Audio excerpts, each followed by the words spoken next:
നമസ്കാരം. ജ്യോതിഷത്തിൻ്റെ പുതിയൊരധ്യായത്തിലേക്ക് ഏവർക്കും സ്വാഗതം. ഇന്നത്തെ മാസഫലത്തിൽ ചതയ നക്ഷത്രമാണ്. മാർച്ച് ആദ്യ പകുതി കുംഭൻ രാശിക്കാർക്ക് ആഗ്രഹിച്ച വിജയവും പുതിയ അവസരങ്ങളും കൊണ്ടുവരുമെന്ന് ജ്യോതിഷത്തിൽ കാണുന്നു. ഈ സമയത്ത് നിങ്ങളുടെ ആസൂത്രണം ചെയ്ത ജോലി കൃത്യസമയത്ത് പൂർത്തിയാകും. ഇത് നിങ്ങളുടെ ആത്മവിശ്വാസം വർദ്ധിപ്പിക്കും. മാസത്തിൻ്റെ തുടക്കത്തിൽ പണവുമായി ബന്ധപ്പെട്ട ഏതെങ്കിലും ഇനം വാങ്ങുന്നത് വീട്ടിൽ സന്തോഷകരമായ അന്തരീക്ഷം സൃഷ്ടിക്കും.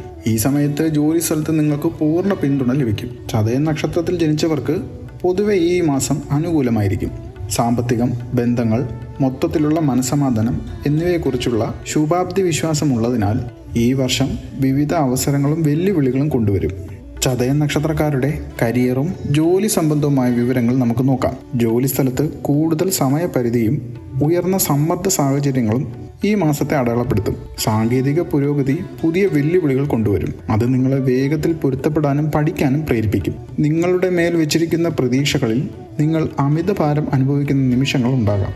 ചില നാഴികക്കല്ലുകൾ കൈവരിച്ചിട്ടും അന്തർലീനമായ ആശയക്കുഴപ്പവും അസംതൃപ്തിയും അനുഭവപ്പെടാം. സ്ഥാനക്കയറ്റങ്ങൾ സാധ്യമാണ്, പക്ഷെ വളരെയധികം പോരാട്ടങ്ങൾ സഹപ്രവർത്തകരുമായോ മേലുദ്യോഗസ്ഥരുമായോ ഉള്ള ചില സംഘർഷങ്ങൾക്കും ശേഷമായിരിക്കും വരുന്നത്. വിദേശ ജോലി ആഗ്രഹിക്കുന്നവർക്ക് നിരാശപ്പെടേണ്ടി വന്നേക്കാം. കാരണം ഈ മേഖലയിലെ അവസരങ്ങൾ പ്രതീക്ഷിച്ചതുപോലെ ലഭിക്കില്ല. ക്ഷമയോടെ കാത്തിരിക്കുകയും മറ്റു മാർഗങ്ങൾ തേടുന്നതും ഗുണപ്രദമാണ്. സ്വയം തൊഴിൽ ചെയ്യുന്ന വ്യക്തികൾക്കും ഫ്രീലാൻസർമാർക്കും അസാധാരണമായ ഒരു മാസമായിരിക്കും. ഇനി അങ്ങോട്ട് അംഗീകാരം, പ്രശസ്തി, ഒരു പക്ഷേ നിങ്ങളുടെ പ്രശസ്തി വർദ്ധിപ്പിക്കുന്ന പുതിയ പദ്ധതികൾ ലഭിക്കും. നിങ്ങളുടെ ശ്രമങ്ങളെ ദുർബലപ്പെടുത്താൻ ശ്രമിച്ചേക്കാവുന്ന അസൂയാലുവായ ഒരു സഹപ്രവർത്തകനെ കുറിച്ച് ജാഗ്രത പാലിക്കുക. അനാവശ്യമായ സംഘർഷങ്ങൾ ഒഴിവാക്കാൻ ഓഫീസ് രാഷ്ട്രീയത്തിൽ നിന്ന് വിട്ടുനിൽക്കുകയും ചെയ്യേണ്ടത് നിർണായകമാണ്. ശരിയായ കരിയർ നീക്കങ്ങൾ നടത്തുന്നതിൽ പ്രതിസന്ധി ഉണ്ടാകാം. ചിലർ തുടക്കത്തിൽ തീരുമാനങ്ങൾ എടുക്കുന്നത് ജോലി നഷ്ടപ്പെടുത്താനോ ഖേദിക്കുന്നതിനോ കാരണമാകും.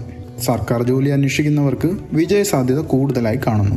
ഡോക്ടർമാർ, പോലീസ് ഉദ്യോഗസ്ഥർ, പൊതുജനങ്ങളുമായി നേരിട്ടിടപെടുന്ന സർക്കാർ ഉദ്യോഗസ്ഥർ എന്നിവർക്ക് ഈ മാസവും തുടർന്നും പ്രത്യേകിച്ച് കഠിനമായിരിക്കും. നിങ്ങളുടെ നിക്ഷേപങ്ങളിൽ ജാഗ്രത പാലിക്കേണ്ടത് പ്രധാനമാണ്. നിലവിലുള്ള നിക്ഷേപങ്ങൾ തകർത്ത് പുതിയ നിക്ഷേപങ്ങൾ നടത്തുന്നത് ഒഴിവാക്കുക. ഒരുപക്ഷെ ഇത് സാമ്പത്തിക അസ്ഥിരതയിലേക്ക് നയിച്ചേക്കാം. ഊഹക്കച്ചവട നിക്ഷേപങ്ങളിൽ നിന്ന് ഉയർന്ന വരുമാനം ലഭിക്കുമെന്ന വാഗ്ദാനം നൽകി ആളുകളെ പ്രലോഭിപ്പിക്കാം. എന്നിരുന്നാലും നഷ്ടം ഒഴിവാക്കാൻ സുരക്ഷിതത്വവും നന്നായി ഗവേഷണം ചെയ്തും ഓപ്ഷനുകളിൽ ഉറച്ചു നിൽക്കുന്നതാണ് നല്ലത്. കുടുംബത്തിൽ നിങ്ങൾക്ക് അധിക വരുമാന സ്രോതസ്സുകൾ പ്രതീക്ഷിക്കാം. കൂടാതെ അപ്രതീക്ഷിത സാമ്പത്തിക നേട്ടങ്ങൾ ഉണ്ടാകും, പ്രത്യേകിച്ച് തുടർന്നുള്ള മാസങ്ങളിൽ. വില കൂടിയ വീട്ടുപകരണങ്ങളിലോ ആഡംബര വസ്തുക്കളിലോ നിക്ഷേപിക്കാൻ ചായ്വ് കാണിക്കാം. ഇത് നല്ലതാണെങ്കിലും നിങ്ങളുടെ സാമ്പത്തിക സ്ഥിതിയെ അത് ബുദ്ധിമുട്ടാക്കില്ലെന്ന് ഉറപ്പാക്കുക. പ്രതിമാസ ശമ്പളത്തെ മാത്രം ആശ്രയിക്കുന്നവർക്ക് ചില സാമ്പത്തിക ബുദ്ധിമുട്ടുകൾ നേരിടേണ്ടി വന്നേക്കാം. അതിനാൽ ചിലവുകൾ ശ്രദ്ധാപൂർവം കൈകാര്യം ചെയ്യേണ്ടത് പ്രധാനമാണ്. വാഹനങ്ങളിലും സ്വത്തുക്കളിലും ദീർഘകാല നിക്ഷേപം നടത്തുന്നതിന് ഈ വർഷം നല്ലതാണ്. എന്നിരുന്നാലും ആവേശകരമായ തീരുമാനങ്ങൾ സാമ്പത്തിക നഷ്ടത്തിലേക്ക് തള്ളിവിടാതെ നോക്കുക.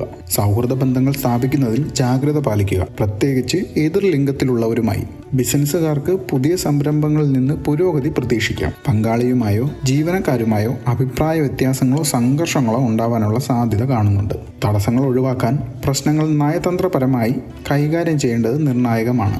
സമാധാനപരമായ ഗാർഹിക ജീവിതത്തിന് ചെറിയ തെറ്റുകൾ അവഗണിക്കുന്നതും അയൽക്കാർ, അപരിചിതർ, കുടുംബാംഗങ്ങൾ എന്നിവരുമായി അനാവശ്യമായ വാദങ്ങളിൽ ഏർപ്പെടുന്നതും ഒഴിവാക്കുന്നത് നല്ലതാണ്. ഈ വീഡിയോ നിങ്ങൾക്ക് ഇഷ്ടപ്പെടുകയാണെങ്കിൽ പുതിയ വീഡിയോകൾക്കായി ഈ ചാനൽ സബ്സ്ക്രൈബ് ചെയ്യുക. നിങ്ങൾക്കുണ്ടാവുന്ന സംശയങ്ങൾ ചോദിക്കുക. കഴിയുന്നത്ര മറുപടി നൽകുന്നതാണ്. നിങ്ങൾ തരുന്ന സപ്പോർട്ടിന് നന്ദി.